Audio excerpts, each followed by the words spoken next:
Hey friends, welcome to 1 Minute with Monée, a podcast where we help busy adults live life with balance and harmony 1 minute at a time. I'm your host Monée, owner of Time Managed LLC, a full-service concierge and personal assistant business in Atlanta, Georgia. Visit our website, timemanagedllc.com, for more information about our services. Every week, I'll share tips for how you can manage your lifestyle and tackle your to-do list efficiently.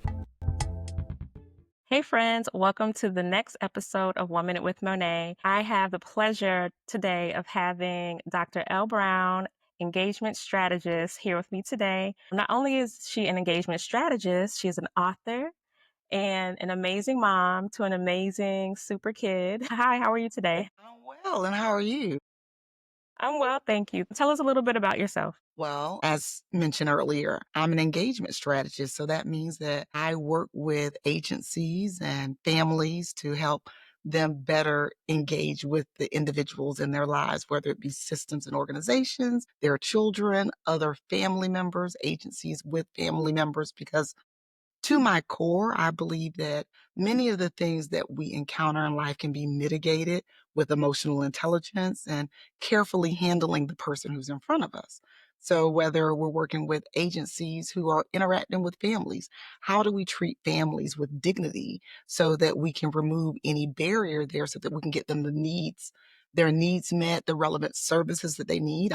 If I'm engaging with families, how do we better engage with our children so that we can help them maximize their personal potential? Working with families, how do we better engage with systems so that we can advocate effectively for our children? I love that. And it sounds like it's important work. How did you get started in that field? I fell into it. It really is my gift. I believe it is my calling, my ministry. I'm an educator by trade, and I started out as a first generation college student. And more than anything, I just wanted to be a mom. And I chose education because when I got to Florida A&M University, where I went to undergrad, I saw these mothers and I watched them with their daughters. And coming from such humble beginnings, one would think that I saw their daughters and like, ooh, I would want to have what they have. Instead, I saw their mothers and I said, I want to be who they are. And so my life mission then became to be a good mother to this hypothetical child I had not yet met. So everything that I did in life was in preparation to be this mother of this child that I had not yet been blessed with. And when he came into the world, the one thing that I knew, the one thing that I was able to whisper to him when he was born was, I'll never let anything happen to you. I didn't really have a concept of motherly love because I had not experienced it. But I knew what it felt like to be an unprotected child. And I knew that this child would have all the protection that he needed with everything that was in me. Well, I was a stay-at-home mom and living a comfortable life. However, I began to notice some developmental delays in my son, characteristics of such developmental milestones not being met as I anticipated them. And I took him to the pediatrician and I told him, I think, can you help me? And in that moment, I felt marginalized. He gave him a well baby visit, gave me a SpongeBob sticker, and told us, good job. And at that point, I realized that I had a particular skill set. I was a teacher. So what would I do had I been in the classroom? I would have teach, assess, refer. Teach, evaluate, assess, refer. That's all teachers do when we see something that might need some additional assistance. I didn't have that infrastructure in my home, so I created it. And some weeks later, I went back to the pediatrician and I used my words. And in using my words to advocate for my son, I noticed that I was able to remove a barrier. I was able to get a referral to a speech pathologist. And that began my dance with service providers. That was at 17 months. I then used my words again at about near 4 years old, and I called Stanford University directly because no one was hearing me. And I said, my name's Elle Brown. I need somebody to put eyes on my child. And they heard me. And I was able to do my evaluations with them and give them what I saw, what the preschool saw, what the doctor saw. And afterwards, he received a diagnosis of autism spectrum disorder. at 4 years, 5 months. And I was over the moon excited because now I could build a village of people around him to help him. Because before I was kind of like, felt like the crazy lady. I was going there saying, this is what I see, this is what I think. And I kind of kept on that road to about second grade, where I was very reactionary when it came to my advocacy. They would do something and I would respond. However, I was in a meeting, his second grade year IEP meeting. And one thing that I knew, with probably more than I knew anything else professionally, was how to teach second grade. Of the 7 years that I spent teaching, 5 of those years was in second grade. So when I'm sitting across from the teacher, and she is telling me about, her running records of his reading scores. And I'm realizing that she's talking about a very acute fluency test. And I am very concerned about my entire child.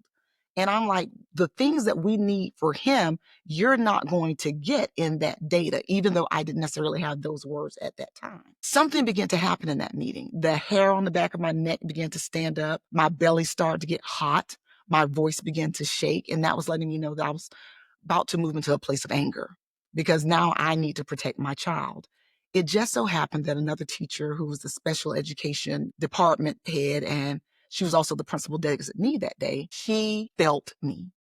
And she also happened to be the mother of a child with disability. And before I could say that thing that may have shattered that relationship, she stepped in and said, I believe what Mrs. Brown is trying to say is that we need to look at Ricky too as a whole child.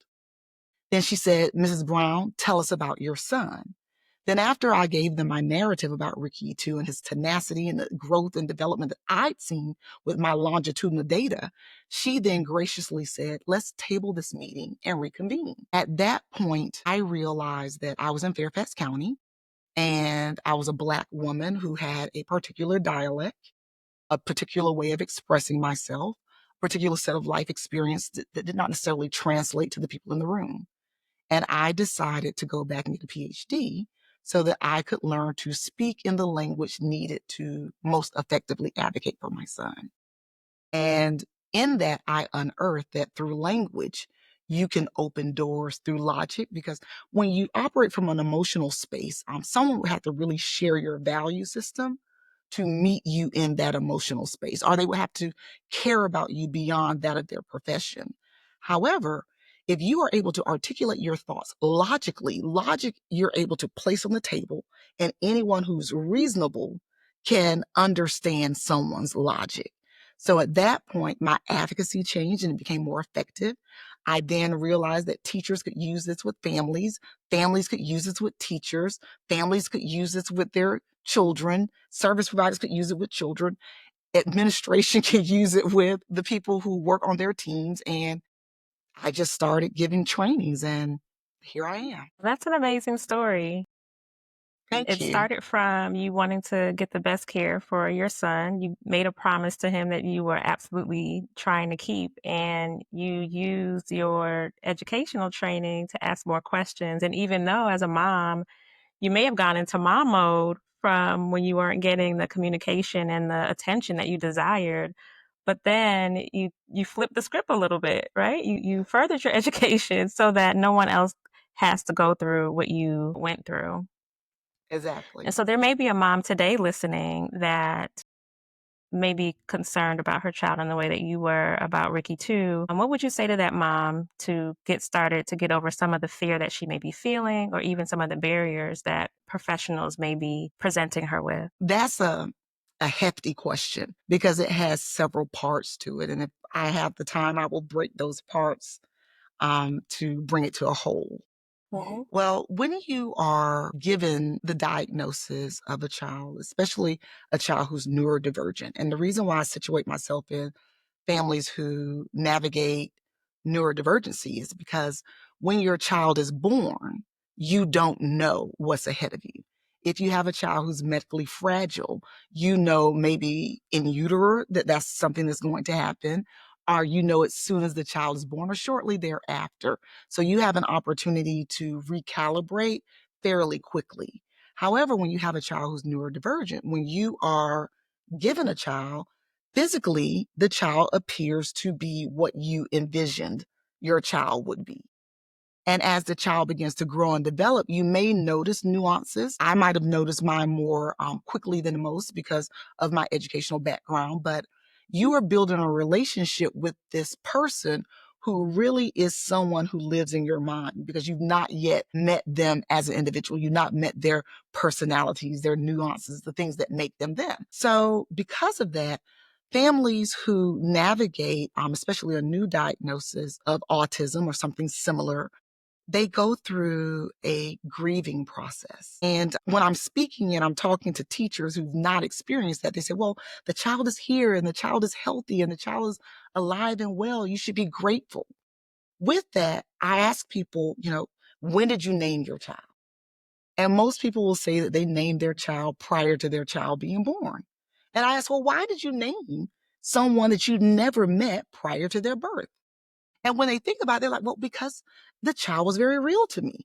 I knew what type of extracurricular activities they were going to have. I knew how they were going to dress. I knew what I was going to do with them. We were going to have matching outfits and go to church.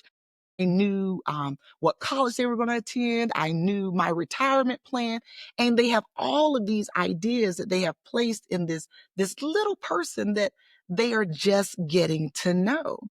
And so when you are given a diagnosis, your brain does some recalibration, but so does your spirit, your heart, your soul, because you then begin to mourn the vision. You begin to mourn this life that you had created. And it takes some time for the blessing that you have to recalibrate itself from the blessing that you thought you were going to receive.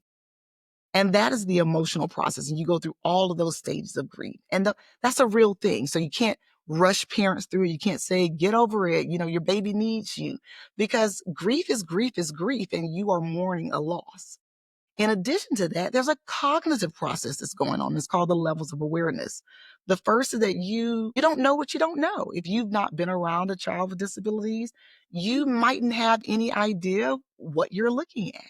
Then you go to special designation. You may have that aha moment, like something's going on. Like I said, oh, I rushed my baby to the pediatrician.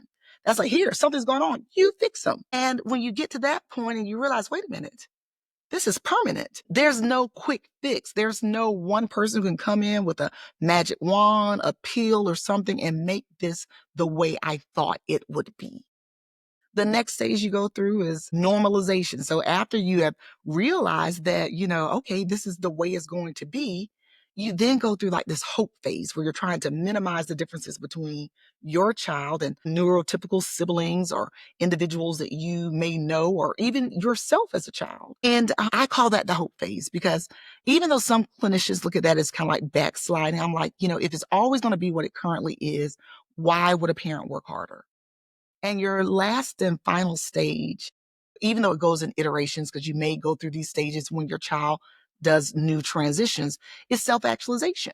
So self-actualization is when you say, it's different, not less than, and whatever we have to do to help this child maximize their personal potential, we're going to do it. So the ideal space for a parent is through the stages of grief, acceptance. It is what it is. Let's work with this. This is our truth. And the level of cognitive awareness, which is self-actualization. Okay, different, not less than. What do we got to do to move this baby forward? And you cannot rush a family through that process. You could have a husband and a wife, and a husband may be at one place and a wife may be at another. So the reason why I say that's a loaded question, it all depends on where the mother is or where the father is cognitively and emotionally before I would know where they would start first. Because if we're starting where we're still grieving, then that's a parent who needs their hand held.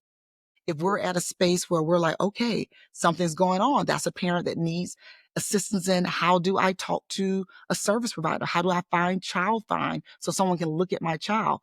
If it's a space of normalization, how do I get my child the accommodations that they need in the classroom setting so it's the least restricted learning environment? If it's a parent at self-actualization, it's like, okay, how do we do advocacy work and we pull others with us? Awesome. That is very important. There was a statistic that says that 1 in 45, I think it is, 1 in 44 children in the United States is diagnosed with autism spectrum disorder, and that has increased since 2000 from 1 in 150. So it seems like there's growing awareness and also perhaps growing diagnosis in the condition. So I just want people to know that they're not alone.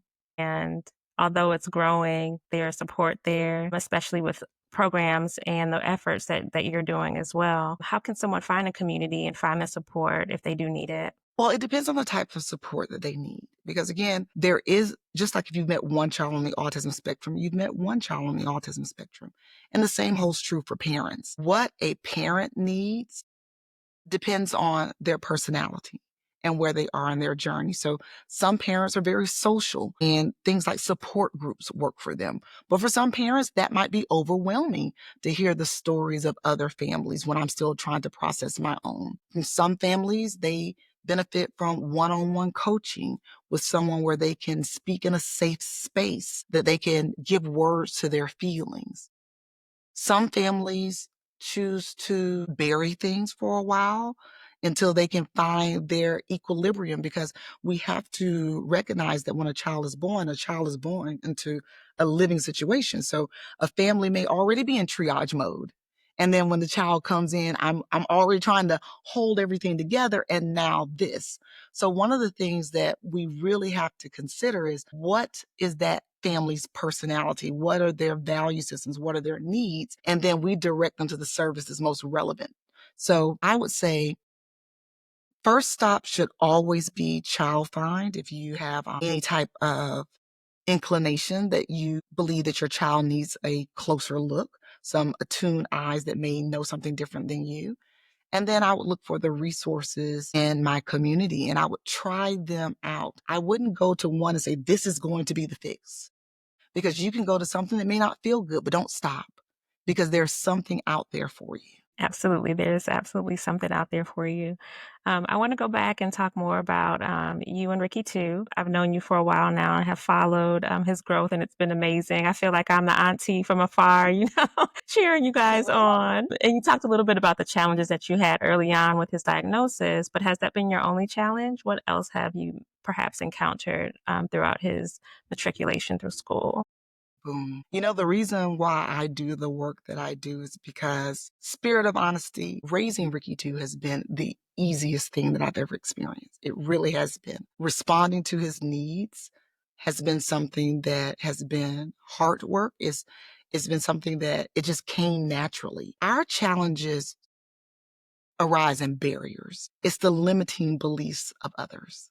So that is the thing that I navigate most. Like, I'm looking at this kid. I know and understand that he's super. I know and understand that he's tenacious and he's not going to stop until he gets it, because I'm working with that longitudinal data. I've seen him since he was a baby. He's now 18 years old.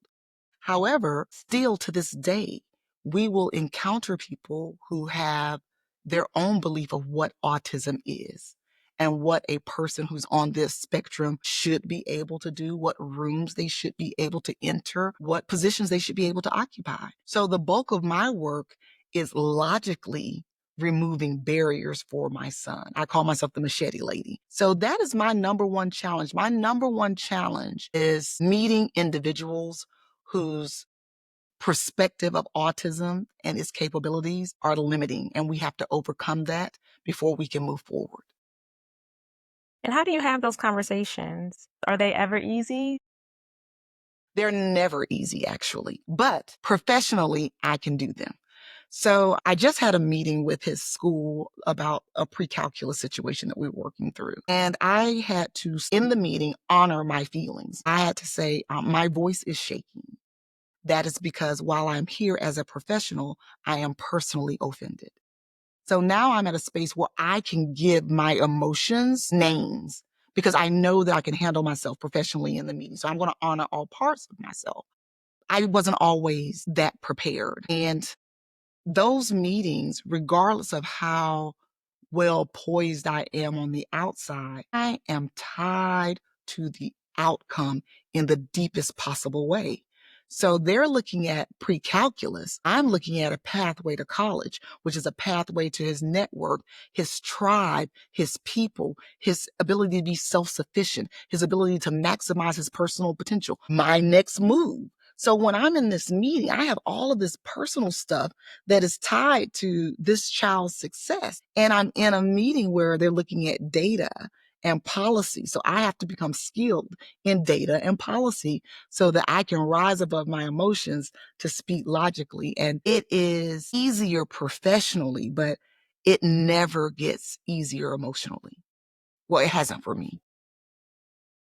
And also, one thing I've learned about Watch You All is that Ricky too is also invested in his success. And so, what you've done not only is to advocate for him in these spaces where people are trying to impose barriers on him, but you're also pouring into him to let him know, yes, you can be whatever you want to be. And here's how we're going to get there. So, what I also want to hone in on from what you said is that you were very mindful. You can't always take emotion out of what you're doing because it's real. You know, you're a mom. You want your child to succeed. That vision is still there of who you want your child to be, who he is, that baby, the young man that you see. That vision is still very real. So it is important to honor those emotions that may arise and to speak through it. So I love the steps that you took us through to make sure that you are, number one, honoring your feelings, and number two, not giving up on the vision. Exactly. And that's why when I say the work that I do with families, it really is centered around clarity in parenting. When you go into a meeting at a school or when you go to a meeting with a clinician, that really is not the place for your emotions. It really is a business meeting.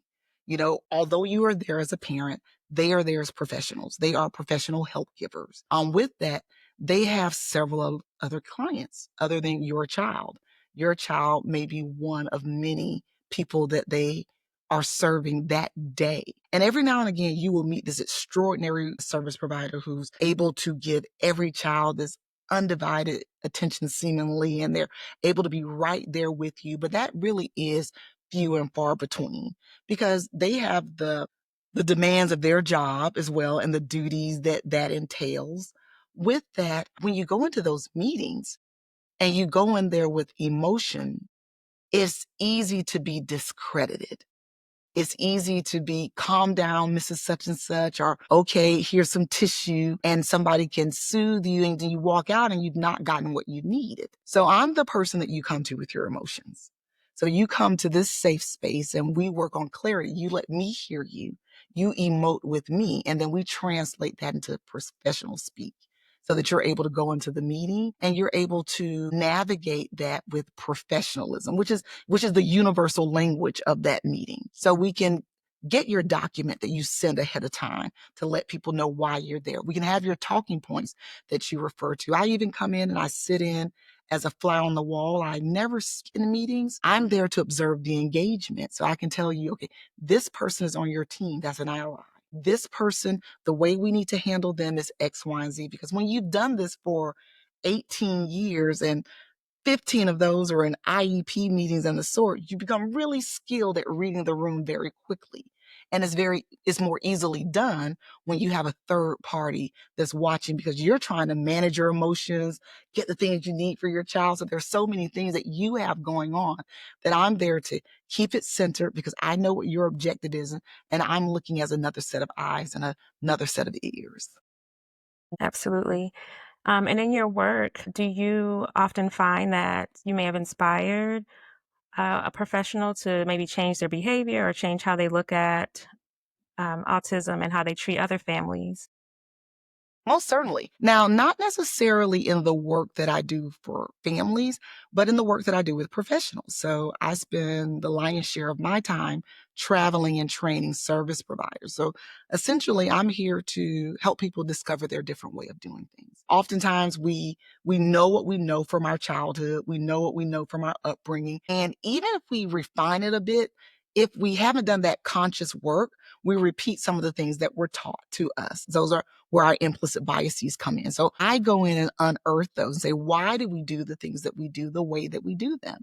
And then I take things like service providers and I say, okay, how do we get mission aligned? So when you think of like a bus driver, so someone says, I'm a bus driver. Well, what does a bus driver do? I pick up kids and I take them to school. So now let's think about, what does a bus driver really do? And we say, okay, well, you are an ambassador for the learning environment. You are the first point of contact that child receives. And we don't know what home environment the child is coming from. We don't know what the family is carrying. So your smile is the first smile that they receive from the institute. You are pathways. You create pathways from neighborhoods to schools. You're a conduit, a liaison between the home life and the school life. You think of the young lady who works in the cafeteria. What are you? You're not the lunch lady. You are the person who provides sustenance to children, because grumbly tummies are louder than teachers' voices. If you're the custodian, what does custodian do?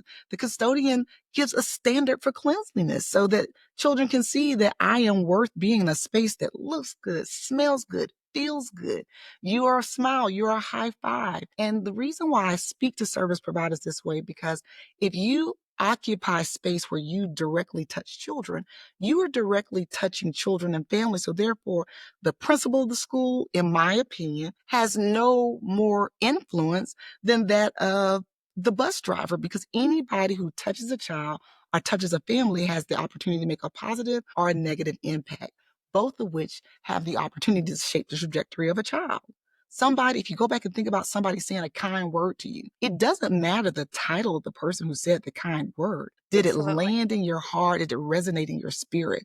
When someone has said something that now lives in the back of your brain as a dark spot that you have to filter your greatness through before it manifests itself, it doesn't matter the title of the person. What they said stung and it landed. So I go into spaces so that we can all become mission aligned, so that we all work together to move children further, faster. Hmm. So it sounds like a little bit of mindset shift and then a A little bit lot of of change in mindset shift. behavior. A lot of mindset shift A lot of and mind change in shifts. behavior. Yeah. Because when you think about the impact that you can have, then they're going to be conscious of how those interactions happen Exactly. moving forward. Exactly. And that's where the inspiration comes with the service providers, because they then start to see their jobs beyond the duties. So I'm not HR. I'm coming in for transformation. So what impact are you making? And that's where the inspiration lies, because everybody wants to make impact. Absolutely. Absolutely. Now, here you wrote a book. Can you tell I me did. about it? It's Raising Superman, right? Yes, Raising Superman is my pride and joy. It is my life's work. It is a book that chronicles our experience from birth to present day. And the beauty of the book is that it's told from dual perspectives. So you hear my voice as well as Ricky Two's voice. However, the cornerstone of the book is an engagement framework that I created. How families, communities, and service providers work together to move children further, faster. So what I actually ended up doing, by by trade, I'm a researcher.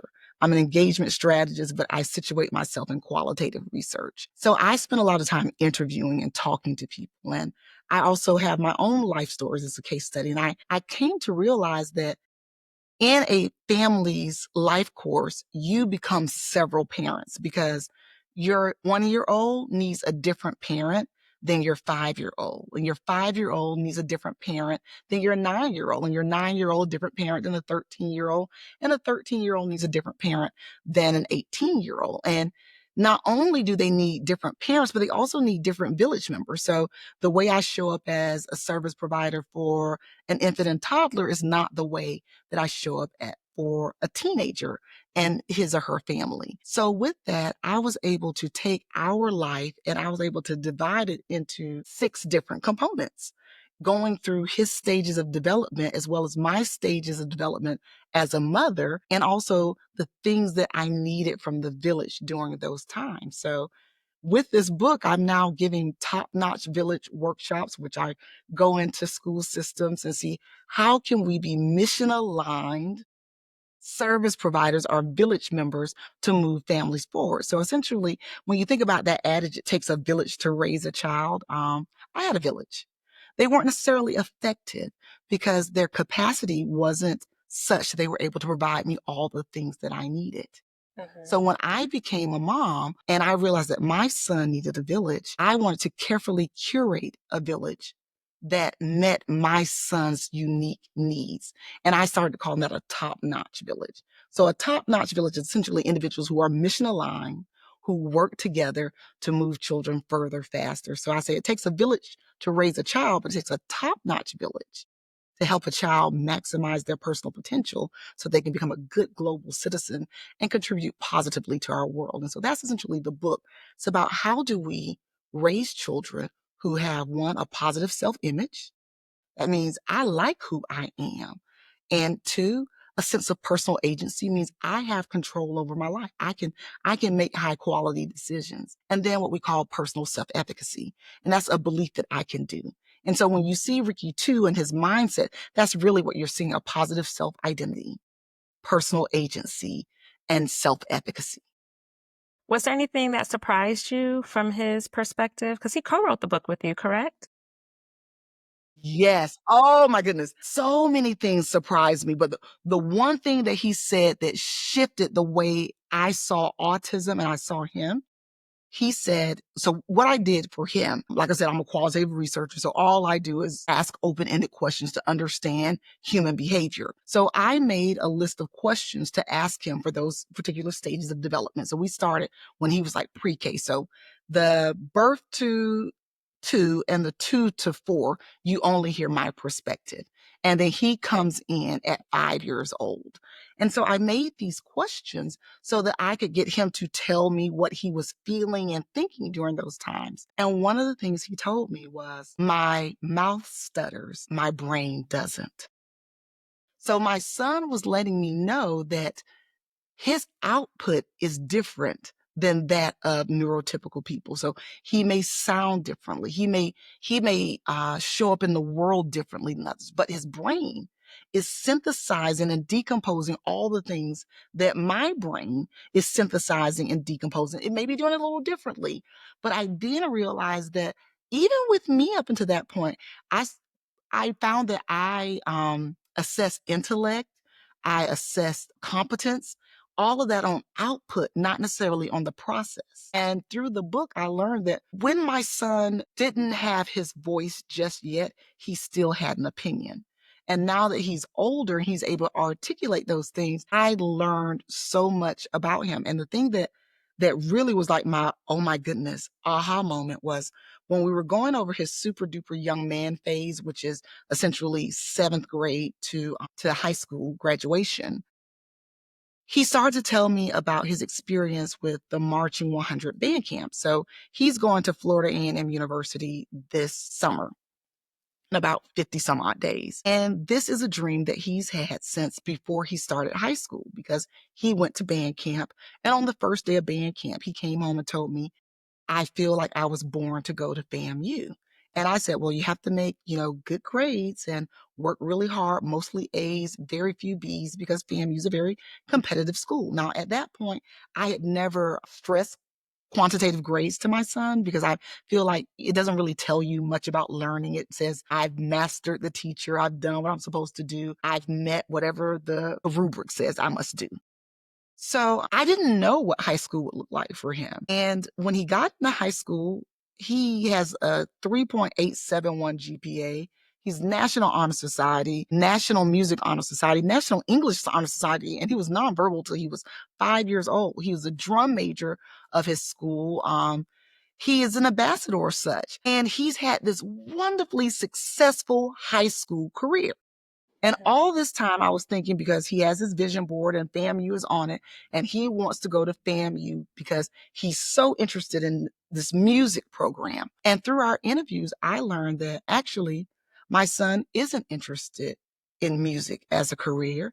He's Okay. interested in art. But the reason why he wanted to go to FAMU is because on that first day of band camp, it felt like a warm hug. He felt like he belonged somewhere. So to know that the sense of belonging and inclusion could land in a child from a camp counselor on a university, from a band director at a university, and motivate them for 4 years to just go without stopping. He taught me the power of feeling like one has a place. I would have never known that. I just assumed it's a wonderful band. He wants to be a part of it, but he wanted to go back to the place that he felt he belonged. He said that's the first time in his life he had ever felt that. That was my Oh my biggest goodness. discovery in the book. Wow. Yeah, I got chills. I got chills I did because too. at the beginning I thought, wow, Ricky too is very self-aware. And I wondered, Mhm. is that is that taught by you, or is it just something that he naturally, is that a natural quality of his, that self-awareness? And then to be able to articulate his decisions later on is also a bit of self-awareness.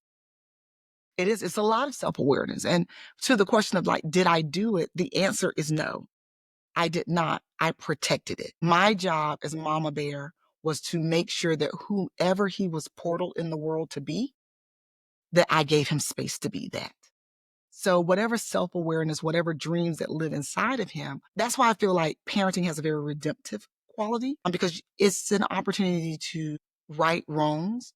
It's a form of social justice. So I was able to give my son the space that I didn't receive.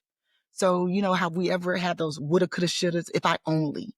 So I was like, let me give him all the space that he needs to be him. So when he came to me and said, I want a mohawk, I was like, well, okay. He's not going on a job interview. When he said he wanted it red, I was like, okay. So when he would bring me these ideas, because I'm someone who situates myself in logic, if there wasn't a logical reason to say no, other than maybe some antiquated value systems that I had from a former existence, I said, okay. And so I gave him space to discover who he is. So now he's an individual who walks with an infallible belief of self, not because I put it there, but it's because I didn't let anyone bother it. And that is something that any parent can take away from this conversation, regardless of whether you have a child on the spectrum or not. Because who doesn't want to feel that their dreams are protected and they have the space to be who they are? Everybody. Exactly. Everybody. I wish I had it. But the beauty of the other redemptive quality of parenting is that just think about your children, if you have children, or even if you have a child that you love.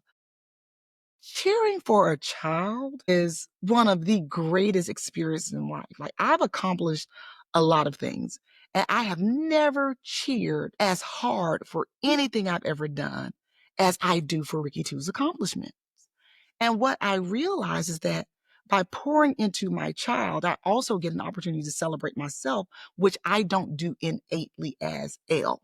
So when Ricky Two is doing these amazing things, every time I'm like, woo, Ricky Two, I'm also saying, L, you did it. You Yes. protected that spirit. That's you, girl. So I get to scream really loud, and it's considered noble, but I'm actually giving myself a really big pat on the back. So Yes. all of that unrealized potential that lives inside of you, you don't place it on your child, but you give them space to realize every bit of greatness inside of them. And now I get to celebrate for the rest of my life. I get to sit on the couch and celebrate. I get to sit in the stands and celebrate. So he gets to do all the heavy lifting, and I get to celebrate. Absolutely, absolutely. Now, speaking of celebration, how do you besides the cheering, how do you celebrate yourself, or how do you take time for self-care? Because what I've heard is that you are giving a lot. Of course, you're giving to Ricky too, because that's your baby, but you're giving to families, you're giving to practitioners, you're traveling and giving so much of yourself. So I want to know, what is Dr. L doing for herself to Okay. take care of Now, herself? this is something that I've thought about because I went through this journey of self actualization. And, because I want to show up in the world authentically as me. And believe it or not, the work that I do energizes me. Hmm. I've come to understand that I was not born to live in the organizational chart. I do not exist in the org chart. It feels confining to me. And just being aware of that is a gift to myself. Uh, when I'm able to go into spaces and I'm able to share my story, like I can show up as me and teach from my life and my lived experiences as if I were a textbook that is opened. There is no more invigorating experience than finding purpose for things that you once thought were made to harm you. So each time I go into these spaces, little pieces of myself are healed. When I see that light in somebody's eye, I'm like, oh, the beautiful mosaic of my life. So that season had a purpose. And so while I've done massages and I've done traveling, there is no greater feeling than watching a service provider or a family have an aha moment from something that was a tear for me a long time ago. Well, if I don't do it any other day, I'm going to give you your flowers today. You have been an amazing example, and I will continue to cheer on Ricky too from here on out. Follow your journey. Are there any projects or initiatives that you're working on as it relates to advocacy? We know right now we are at the tail end of Autism Awareness Month. So, what are some contributions or things that you may have as it relates to autism awareness? Well, I have something really exciting in the works. So when I spoke about the book really centers around three characters: the child, the family, and the village, which is service providers, communities, and such. And I knew how I served families and I knew how I served service providers, but I don't work directly with children. I have a preschool. My preschool teachers work with children. And I was like, well, how do I give to that third entity? Well, the framework of the book ends with children becoming young adults and moving into their stage of emerging adulthood. And with that, that's the first time where the family and the community hold the same position, which is that of a consultant. We're no longer in this authoritative roles. We are now here for solicited guidance. Well, my son needed some scaffolding. So he wasn't really ready to make that leap into, I'm in college, I'm just going to do it all on my own. So I use ChatGPT heavily in my professional world. And I decided that I was going to reframe the use of ChatGPT to offer him a transition companion. So what I did was I created a questionnaire and I asked him very specific questions because, like I said, my job is to, understand human behavior through questioning. So I made these very acute questions so that I could understand his short-term goals, his long-term goals, how he processed information, the things that he needed in the world. And then I sought to understand how he learns. And I found that he learns best through me based on what he said. The way I present information to him is the way that he best learns. So I got him a Chat GPT account and I entered in all the information about him. And I entered in all the information about how I present in the world, even down to some of the adages that I use to motivate him. And he gave this AI device a name. He calls it Joy. And so what he does with joy, joy extends his processing. So if he's in a situation where he is trying to navigate an emotion and I am not there, he's now able to take his device. He's able to talk the situation in, and it's going to give him information back that is relevant to our value system, how he sees the world. So this summer, I will be rolling that project out with university students who are incoming freshmen to help them have like a transition assistant. We can call it a parent in the pocket, but we won't call it that because they don't want to take us around with them, but something to help them with decision making. And with that, I created a decision making framework so they can have almost like an if then model to help them when they come into something essential like, do I go to this party? Is it in my best interest? Is this person being a friend or being friendly? Is this space socially awkward? Am I misreading it or am I reading it correctly? So that is the thing that I'm most excited about right now, the transition companion. Well, that is exciting and very innovative. I would have never thought to use ChatGPT in that way. It has been a lifesaver. We actually just had a situation with the pre-calculus where he came home from school and he said, Mom, I had to talk to Joy today. And I was like, okay. So I have this rule of giving him my undivided attention. So I turned off the stove, turned off the television, sat down and listened to him. He detailed to me what the teacher had done, which was inappropriate. And he let me know that when he got to his Spanish class, he was unable to concentrate. So he asked, could he go outside of the room for a moment to gather himself? That's self-advocacy first. So he goes out and he speaks with Joy because I'm not available to him at that point. And Joy lets him know, like, okay, you're okay. This is potentially what happened. When you get home, make sure you talk to mom, tell her about it. And the long and the short of it is he was able to process those emotions there. So he was able to come home and articulate them to me. So then what we used ChatGPT for there, I then had him speak all of his feelings out in his natural cadence. Because remember we talked about output when he said that his brain doesn't stutter, his mouth does. Sometimes people discredit individuals' stories because it's not delivered in the cadence that they're most accustomed to hearing.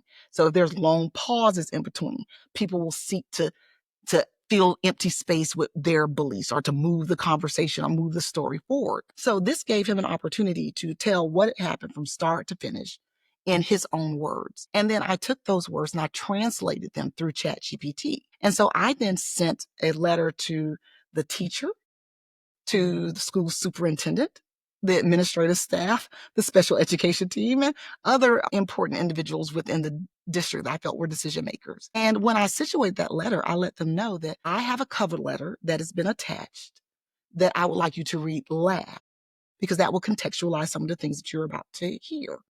Then it was his ChatGPT composed letter. Then I had a statement of transparency. I said, this is the raw data of what Ricky 2 said happened to him. To make that story very short, I went to Richmond for a training. When I came out of a full day training, there was a message from the superintendent's office, a message from the assistant superintendent's office that they would be closely monitoring the situation. And my baby was able to see that his voice matters. So I really want to use AI tools to move neurodivergent individuals to a space where they are able to process the brilliances in their brain and output it in ways that neurotypical people understand, not because they need to be understood, because I believe there's brilliance there, but because barriers come when people have limiting beliefs. And whatever we can do to knock down those barriers so they can do the greatness that's already in them without distraction and interruption, I'm all for it. Wow, that is so amazing. I can't wait to see how this program evolves for you. I hope you are getting it trademarked. And I know Already the done. basis of it is using AI, but the thought behind it and the intellectual property behind it is you. Right. And so that was one of the things, the first person I told the idea to, he was immediately like, go to an IP attorney. And that was my next call. Okay, okay. Well, I'm excited to continue to watch your journey. Is there anything else that you would want our audience to know, or how, as a community, we can continue to support families with autism? Yes, we can discover a different way. We have the personal agency. We have the decision-making ability to decide and discover a different way. Just because it's always been a certain way doesn't mean it always has to be that way. There's so much space for greatness, and greatness does not come in one particular package.